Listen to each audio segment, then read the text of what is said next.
Pernah gagal menjalani biduk rumah tangga bukanlah keinginan setiap pasangan, bahkan tak akan pernah terbesit untuk menyandang status sebagai janda bagi perempuan. Apalagi saat sebelum menikah di usia muda, perempuan biasanya memiliki mimpi indah untuk menjadi pasangan suami istri yang hidup bahagia selamanya. Nyatanya hal itu tidaklah mudah. Tak hanya terjadi pada orang pada umumnya, para artis muda ini terpaksa sudah jadi janda setelah gagal membangun rumah tangga.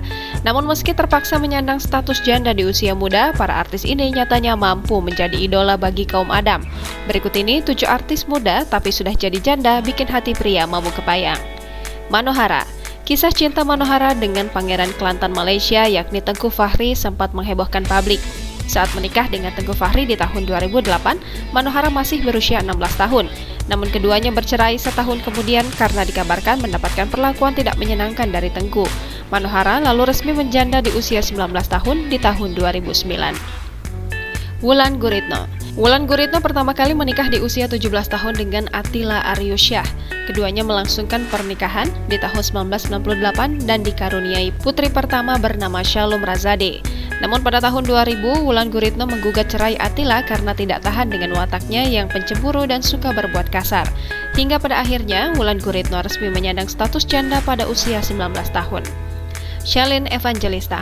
Shalin Evangelista pertama kali menikah dengan Dirli Dev Sompi pada tahun 2012. Kala itu, Shalin baru menginjak usia 20 tahun. Namun, rumah tangga Shalin dan Dirli tidak bertahan lama dan bercerai setahun kemudian.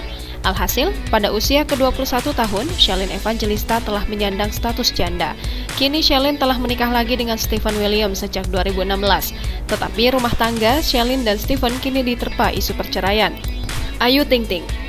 Ayu Ting Ting menyandang status janda di usia 22 tahun. Padahal, Ayu Ting Ting baru menikah dengan Henry Baskoro Hendarso atau Enji selama 6 bulan. Ayu Ting Ting dan Enji menikah pada Juli 2013 dan memutuskan berpisah pada Januari 2014. Salma Vina Sunan. Salma Vina Sunan menikah di usia muda yakni 18 tahun dengan Hafiz Al-Quran Taki Malik. Pernikahan Salma Vina dan Taki digelar meriah pada 16 September 2017. Namun, rumah tangga mereka hanya bertahan singkat dan keduanya memutuskan bercerai pada Februari 2018. Salma Vina Sunan resmi menyandang status janda di usia 19 tahun. Ovi Sofianti. Mantan anggota duo Serigala Ovi Sofianti telah menikah sebanyak 3 kali. Ovi menikah pertama kali dengan Indra pada tahun 2014 saat masih berusia 19 tahun. Rumah tangganya bersama Indra tidak bertahan lama dan bercerai pada tahun 2016. Ovi Sofianti harus menelan pil pahit dan rela menjanda di usia 21 tahun. Nora Alexandra. Nora Alexandra kini sudah resmi menjadi istri dari Jering SID. Namun sebelum menikah dengan Jering SID, Nora pernah mengalami pahitnya perceraian. Ia dipersunting Alif Ali pada September 2016. Namun pernikahan itu tidak bertahan lama. Alif Ali dan model 26 tahun itu memutuskan untuk bercerai pada Juni 2017. Alhasil, Nora Alexandra telah menjadi janda saat usianya menginjak 23 tahun. Jangan lupa subscribe, share, komen, dan like ya!